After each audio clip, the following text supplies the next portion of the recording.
Friends, இன்றைக்கி நம்ம பண்ண போகிறது ஒரு பொரியல் இல்லைன்னா மெழுக்கு வரட்டின்னு சொல்லலாம். அந்த இதுதான் என்னோடய ஓன் டிஷ் தான். பீன்ஸை வந்து இந்த மாதிரி கட் பண்ணிவிடுங்க.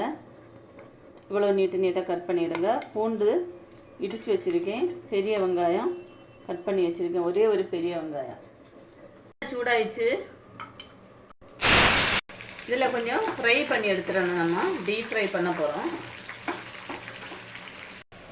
இவ்வளோ போதும், ஃப்ரை ஆயிடுச்சு. இப்போ நம்ம எண்ணெய் இல்லாமல் வடிகட்டி இதில் எடுத்துடலாம்.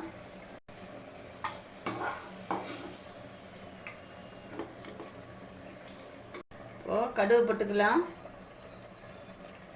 கருவேப்பிலை போட்டுக்கலாம், கொஞ்சமாக ஜீரகம் போட்டுக்கலாம், பூண்டு இடித்தது போட்டுக்கலாம்.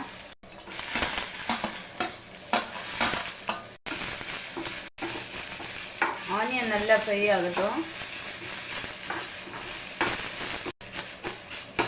பாருங்க, ஆயில் கம்மியாக தான் ஊற்றணும். பார்த்தீங்களா, இது வந்து டீப் ஃப்ரை பண்ணி எடுத்ததுனால நம்ம வந்து இதெல்லாம் வசக்கிறதுக்கு ஆயில் வந்து ரொம்ப கம்மியாக எடுத்துக்கணும்.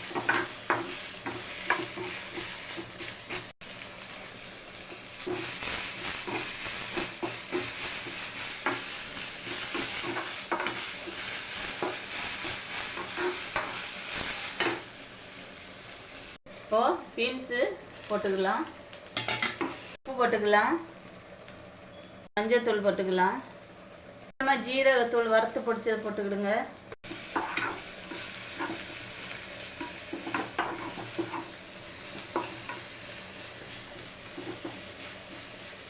மிளகுத்தூள் போட்டுக்கிடுங்க.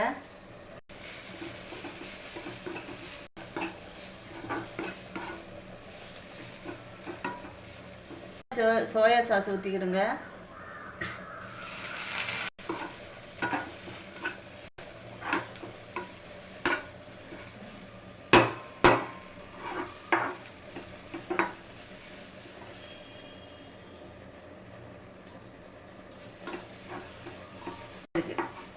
கொஞ்சமாக தண்ணி ஊற்றிடுங்க. பாருங்கள், இவ்வளோதான்.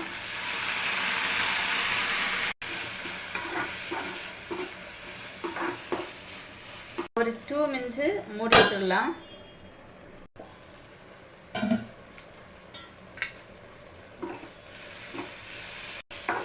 ரசம் சாதத்துக்கு செம்மையாக இருக்கும். சாம்பார் சாதம் ரசம் சாதத்துக்கு செம்ம சூப்பராக இருக்கும். சாப்பிட்றதுக்கு பண்ணி பாருங்கள். அவ்வளோதான் நண்பர்களே, ரெடி ஆயிடுச்சு. இந்த வீடியோ பிடிச்சிருந்தா லைக் பண்ணுங்கள், ஷேர் பண்ணுங்கள், கமெண்ட் பண்ணுங்கள். மறக்காமல் சப்ஸ்கிரைப் பண்ணி சப்போர்ட் பண்ணுங்கள். ஓகே, பாய்.